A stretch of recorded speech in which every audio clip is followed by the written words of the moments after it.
Hello, Namaste, Fefla, and welcome to our YouTube channel.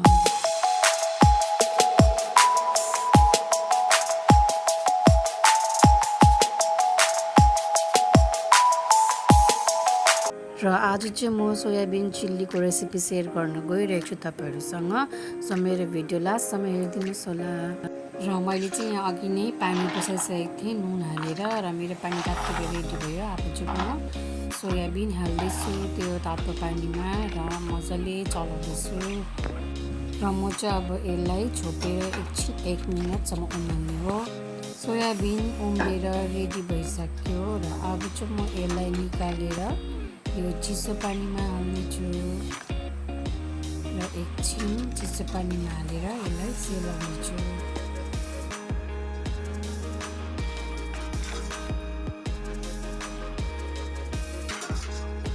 र सेलेपछि चाहिँ म यसलाई अब मजाले निचार्नेछु र निचार्दै म यसलाई अर्को भाँडामा राख्नेछु र पानी चाहिँ मजाले नै बाहिर निकाल्नुपर्छ सोयाबिनदेखि चाहिँ, नभए चाहिँ पानी चाहिँ गिलो हुन्छ। र अब चाहिँ म सोयाबिनमा कर्नफ्लोर हाल्दैछु र कर्नफ्लोरको बादमा चाहिँ म यसलाई कलरको लागि हल्का रेड कलर पनि एड गर्दैछु। त्यहाँदेखि त्यसको बादमा म एड गर्दैछु जिन्जर गार्लिकको पेस्ट, जो चाहिँ मैले अघि नै रेडी गरेर राखेको थिएँ। र अब चाहिँ म यसलाई हल्का टच गर्नेछु, हल्का हातले मुस्नेछु यसलाई, सबै कलर कर्नफ्लोर अनि त्यो जिन्जर गार्लिक चाहिँ मजाले फिटियोस् भनेर। र एकदम हल्का चलाउनु पर्छ। त्यहाँदेखिको यसलाई मजाले फिटेर त्यसको बादमा फेरि अलिकति कर्नफ्लोर कम्ती भएको जस्तो लाग्यो, सो त्यही भएर म फेरि कर्नफ्लोर एड गर्दैछु र फेरि यसलाई मजाले चलाउने छु। र सोयाबिन फ्राई गर्नुको लागि चाहिँ मैले तेल बसाइसकेको छु र तेल पनि खरिसक्यो, तपाईहरुले देख्नुहुँदै होला। र मैले सोयाबिन फ्राई गर्नु स्टार्ट गरिसकेको छु र बिस्तारै बिस्तारै गर्दै म सबै सोयाबिन फ्राई गर्नेछु।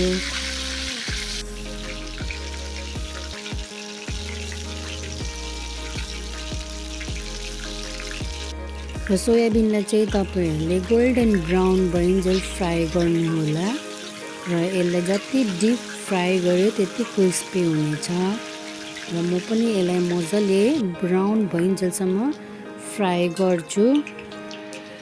र मेरो सोयाबिन मोटामोटी फ्राई भइसक्यो र यो मजाले फ्राई भएपछि म यसलाई थालमा निकालेर राख्नेछु।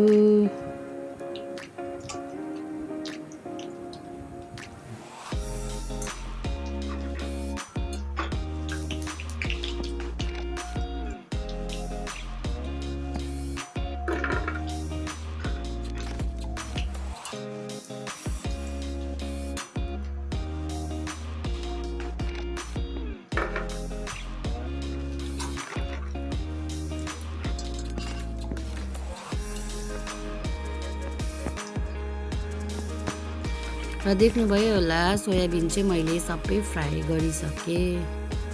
र तपाईहरु कतिजनालाई चाहिँ ड्राई चिल्ली मनपर्छ होला, बट मलाई चाहिँ हल्का ग्रेभी भएको मनपर्छ। सो त्यसको लागि चाहिँ म स्लरी रेडी गर्दैछु र स्लरीको लागि चाहिँ मैले बटुकामा आधा बटुका पानी लिएको छु। त्यसमा मैले एड गरेँ कर्नफ्लावर, टोमेटो सस अनि सोया सस र म चाहिँ यसलाई मजाले मिक्स गर्दैछु। र अब चाहिँ मेरो स्लरी रेडी भइसक्यो।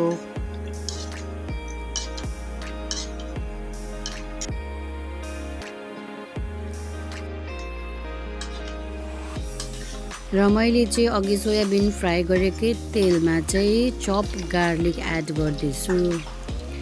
लसुनलाई चाहिँ म हल्का रातो भइन्जेलसम्म फ्राई गर्नेछु अनि त्यसको बादमा चाहिँ म एड गर्छु फेरि अनियन र त्यसलाई पनि रातो भइन्जेलसम्म फ्राई गर्नेछु। दुईटालाई मजाले मिक्स गर्दै चलाउँदैछु।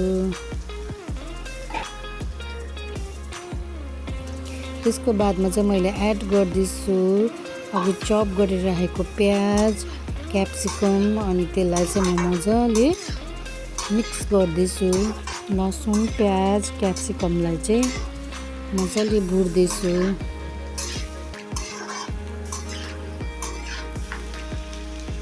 त्यसको बादमा म एड गर्दैछु टेस्ट अनुसार नुन।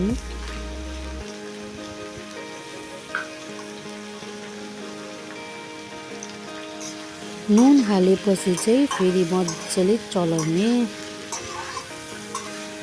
भुट्दै पकाउने हो प्याज क्याप्सिकमलाई चाहिँ मजाले। अब चाहिँ म एड गर्दैछु ग्रिन चिल्ली।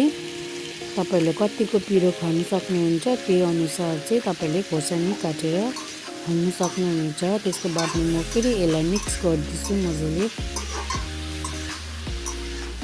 प्याज क्याप्सिकम खोर्सानीहरूलाई चाहिँ अलिक रातो भइन्जेलसम्म भुट्नु हो र अब चाहिँ म यसलाई छोप्दै पकाउने छु।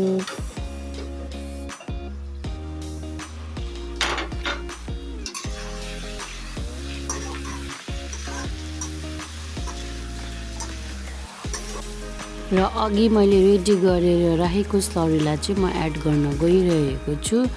अनि प्याज क्याप्सिकम र स्लरीलाई चाहिँ मजाले मिक्स गर्ने हो र यो दुईटालाई चाहिँ मजाले चलाउनु पर्छ। र तपाईहरुले देख्नु हुँदै होला प्याज क्याप्सिकम स्लरी चाहिँ मजाले मिक्स भइसक्यो र यसको कलर पनि मजाको आइसक्यो। प्याज र क्याप्सिकम चाहिँ अलिक पाकिसक्यो र अब चाहिँ म अघि फ्राई गरेर राखेको सोयाबिन चाहिँ एड गर्दैछु। प्याज क्याप्सिकम अनि सोयाबिनलाई चाहिँ मजाले मिलाउँदैछु, मजाले मिक्स गर्दै भुट्दैछु। तपाईहरुले पनि यसरी भुट्दै पकाउनुहोस् होला।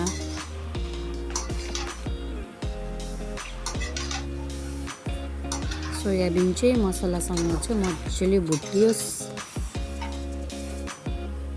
तपाईहरुले देख्नुहुँदै होला मेरो सोयाबिन चाहिँ भुटेर मजाले त्यसको कलर छोडिसक्यो